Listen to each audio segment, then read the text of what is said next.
Having just come through the Christmas season, the story of Jesus' birth is fresh in our minds. And many of us could also share a number of details from his life as an adult. But what do we know of his childhood or of his teen years? What can we learn of Jesus' life between infancy until he began his ministry at the age of 30? Well, you might assume that's an empty chapter in the life of Jesus, but on closer inspection, there are some things we can know about Jesus as the God boy. Today, we're going to begin with one of the stories that often marks the end of the Christmas story narrative, that of the wise men and King Herod. You see, Jesus was wanted as a child, dead. So from Matthew 2, starting at verse 7, then Herod called for a private meeting with the wise men, and he learned from them the time when the star first appeared. Then he told them, "Go to Bethlehem and search carefully for the child. And when you find him, come back and tell me so that I can go and worship him too." Well, the wise men did find him, and they presented gifts. In verse 12, we read, "When it came time to leave, they returned to their own country by another route, for God had warned them in a dream not to return to Herod. After the wise men were gone, an angel of the Lord appeared to Joseph in a dream. 'Get up, flee to Egypt with the child and his mother,' the angel said. 'Stay there until I tell you to return, because Herod is going to search for the child to kill him.' That night, Joseph left for Egypt with the child and Mary, his mother, and they stayed there until Herod's death. This fulfilled what the Lord had spoken through the prophet, 'I called my son out of Egypt.' Herod was furious when he realized that the wise men had outwitted him. He sent soldiers to kill all the boys in and around Bethlehem who were 2 years old and under, based on the wise men's report of the star's first appearance." Then down to verse 19. "When Herod died, an angel of the Lord appeared in a dream to Joseph in Egypt. 'Get up,' the angel said. 'Take the child and his mother back to the land of Israel, because those who were trying to kill the child are now dead.' So Joseph got up and returned to the land of Israel with Jesus and his mother. But when he learned that the new ruler of Judea was Herod's son Archelaus, he was afraid to go there. Then after being warned in a dream, he left for the region of Galilee. So the family went and lived in a town called Nazareth. This fulfilled what the prophets had said, 'He will be called a Nazarene.'" So after spending the earliest part of his life in Bethlehem as a baby, Jesus' family was forced to flee to Egypt when he was a toddler. Jesus was a child with a price on his head, and his life resulted in the murder of all the 2-year-old boys and younger in and around Bethlehem as Herod attempted to eliminate him as a rival to his throne. But he escaped Herod's massacre when Joseph took Mary and Jesus to Egypt. As a result, Jesus spent part of his formative years as a refugee in a foreign country. As to how long he lived in Egypt with Mary and Joseph, there's room for debate. Scholars can't agree. Some suggest that Jesus was in Egypt for 4 months to 4 years or longer.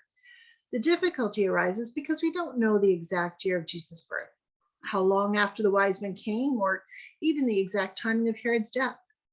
But regardless of how long the family lived in Egypt or how old Jesus was when they returned, they lived for a time as refugees, forced to leave their homeland to escape the murderous machinations of the ever-paranoid and power-hungry King Herod. But when they returned to their homeland, after Herod died, they couldn't just settle anywhere either. Herod's son now sat on the throne. Joseph was concerned this could spell trouble, and God confirmed to him in a dream that he should steer clear of the province of Judea. So Joseph took the family back to the place where he had been living when he first met Mary, back to her hometown of Nazareth. In some respects, Nazareth was perfect. It was out of the way, and Jesus and their other children would grow up surrounded by family, with cousins to play with, aunts, uncles, and grandparents. But the return did not mean the family would necessarily be welcomed back with open arms. People tend to have long memories when it comes to the moral failures of others. And even though Mary and Joseph knew the truth of Jesus' conception, many others, even if told, would not have believed them. I have no doubt that Jesus and his immediate family would have experienced their fair share of sideways glances and gossip behind their backs, at least for a time. However, as the years passed, people would have grown accustomed to having them back, and the gossip would have subsided. Over the years, the family grew as Mary and Joseph had more children, and Joseph would have assumed the role of big brother. I must admit, growing up in the church that I did, I had no real clue about Jesus' siblings. They were never talked about much, and for all intents and purposes, were non-characters. But Jesus did grow up in a large family, and as we all know, there is a difference between growing up as an only child and one of many. So what do we know about his actual family? Well, Matthew 13:55 to 56 gives us some. These are some comments from those in his hometown. He's just the carpenter's son. We know Mary, his mother, and his brothers, James, Joseph, Simon, and Judas. All his sisters live here among us. Where did he learn all these things? During Jesus' years of ministry, people flocked to be near him, listen to his teaching, and to receive healing, except in his own hometown. To them, he was just the carpenter's son. How could he possibly know what he was talking about when he taught from Scripture and about God? Everyone knew he had 4 brothers and at least 2 sisters, though from the phrase all his sisters, Jesus probably had 3 or more. But is there anything else that we know about his family? Well, we can find other clues from his years of ministry too. So Mark 3:20 to 21. One time, Jesus entered a house and the crowds began to gather again. Soon, he and his disciples couldn't even find time to eat. When his family heard what was happening, they tried to take him away. He's out of his mind, they said. Not only did Jesus' hometown think he was just an ordinary guy, so did his family members. At the height of his ministry, when the crowds were coming in nonstop droves, at least his brothers, were unsupportive. In fact, they thought he'd gone crazy. He's delusional. He's given himself a breakdown. He's out of control. He needs to be taken in hand. Now, in the past, I always wondered if Jesus' response to the arrival of his mother and brothers wasn't a bit too harsh. Matthew's account of this scene doesn't include the fact that his family was coming to stop him and steal him away. But when I finally put Mark's account together with it, Jesus' response to the news that his family had arrived and wanted to speak to him outside of the house, it makes sense. He rejects the request. He asks, "Who's my mother? Who's my brothers?" Anyone who does the will of my Father is my true family. He was saying, without directly saying it, that if his immediate family couldn't get on board, they weren't really his family at all, not in the way that mattered. We aren't told how they responded, but his declaration must have stung. John also records an interaction between Jesus and his brothers that definitely points to the existence of some friction among the family. So from John 7:1 to 5, we read, "After this, Jesus traveled around Galilee. He wanted to stay out of Judea, where the Jewish leaders were plotting his death. But soon it was time for the Jewish festival of shelters. And Jesus' brothers said to him, 'Leave here and go to Judea, where your followers can see your miracles. You can't become famous if you hide like this. If you can do such wonderful things, show yourself to the world.' For even his brothers didn't believe in him." So Jesus had refused to be corralled by his family and even disassociated from them when he identified those who believed in him as his true family. So the next time his brothers show up in the story, it's therefore not surprising at all that they chose to taunt him. Who did he think he was? What made him more special than the rest of his family? If he could reject them, they could certainly return the favor.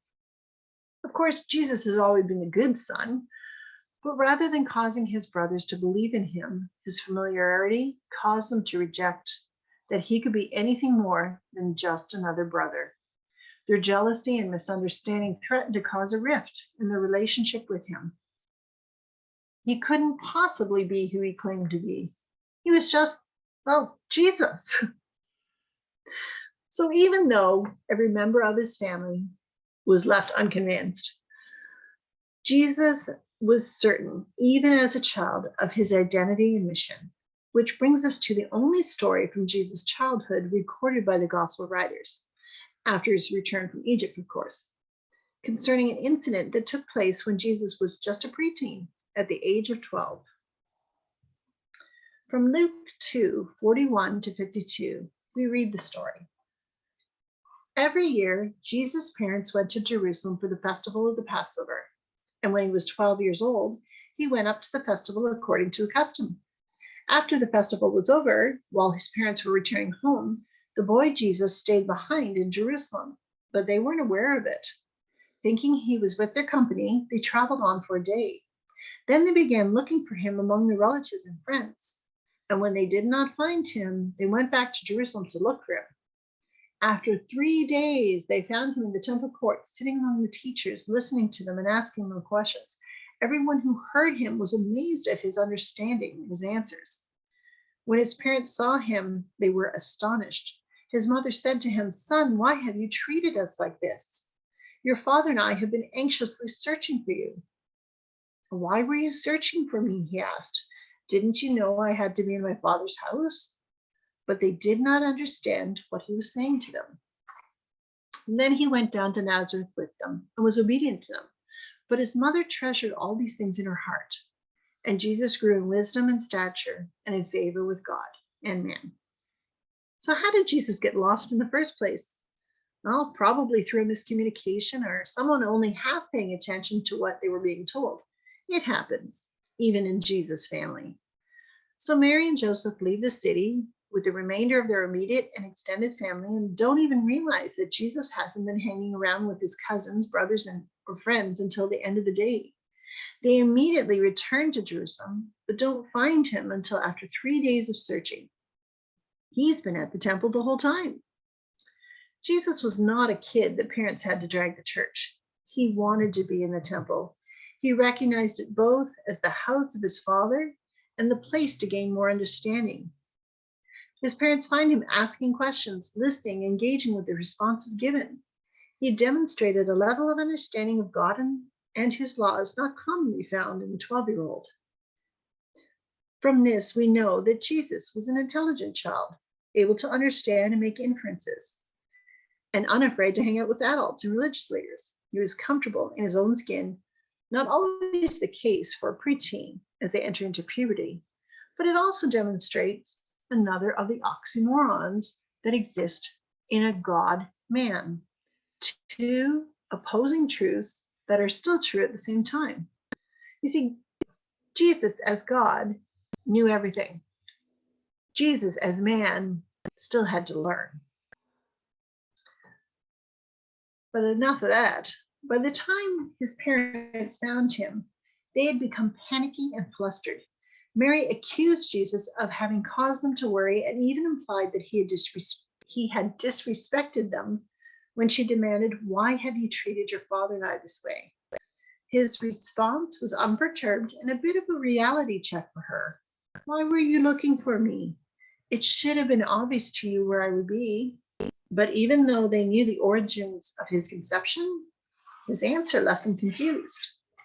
Even Jesus' parents, who knew he was the promised Messiah, just didn't understand. How did Jesus respond? Well, not in stereotypical rebellious teen fashion. John tells us that he submitted to them, returned to Nazareth, and continued to be a good son, growing both physically, earning a good reputation amongst his neighbors, and growing closer to God. So what are our takeaways for us today?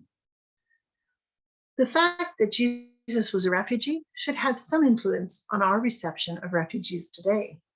Knowing what we do about Jesus, if we were asked to take him in, which of us would hesitate to do so? Not me. The same is to be true of other people. Remember Jesus' words, "Whatever you've done for the least of these, you've done it to me." We should be as quick to take care of the needs of others, knowing that our Lord needed help when he was on earth as well. Another takeaway, is that Jesus would have been the subject of gossip and even rejection by some who considered him the product of wrongdoing, presuming that Mary and Joseph had been sexually intimate before becoming husband and wife officially. But no matter what people thought of him, Jesus grew in favor with those who knew him. He didn't allow the gossip and others' expectations to affect his behavior. Can the same be said of us? How do we respond when people misjudge us? Another takeaway is that Jesus' growing up years didn't make him stand out. He was just another kid with brothers and sisters. Because of that, many who knew him rejected the possibility that he had been born for so much more, that he was heaven sent, the very Son of God. And it's a good reminder that we should never underestimate the call of God on another person's life as well. The Bible tells us that when we come to faith in Jesus, we are each made anew to do the good works God prepared in advance for us to do. That's Ephesians 2:10. Rather than discouraging or putting someone down in order to feel better about ourselves, we should each be working to find the special reason God has chosen us and the work he has for us to do. Another takeaway, in the face of misunderstanding and even open hostility, Jesus never lost his cool. He never retaliated. Our families can be our greatest support and our worst critics. Jesus knows this. We would do well to follow his example when disagreements arise. Jesus understood that family is bigger than the one into which we're physically born. For the believer, our true family are the ones who share a belief in the Son and live to serve God the Father. Nothing can come before God, not even our parents, children, brothers, or sisters. And something else to think about. When Joseph and Mary found Jesus at the temple, it's the last time we hear of Joseph. It's apparent that sometime before Jesus reached the age of 30, his dad died. He knew the grief of losing a parent whilst he was still relatively young. And as the eldest son, he would have had to shoulder the extra responsibility of taking care of his mom and siblings. He may still have been a teenager for all we know, but definitely no older than a young adult when this extra obligation was thrust upon his shoulders. Jesus understands what it is to be human, the joy, the rejection, love, and loss. Jesus grew up as a regular kid, the eldest of a large family in a small town with his mom and dad. He understands fully what it is to be human, even though God. He gets us. And from Hebrews 4:14-16, we are reminded, so then, since we have a great high priest who has entered heaven, Jesus, the Son of God, let us hold firmly to what we believe. This high priest of ours understands our weaknesses, for he faced all the same testings we do, yet he did not sin. So let us come boldly to the throne of our gracious God. There we will receive his mercy, and we will find grace to help us when we need it most.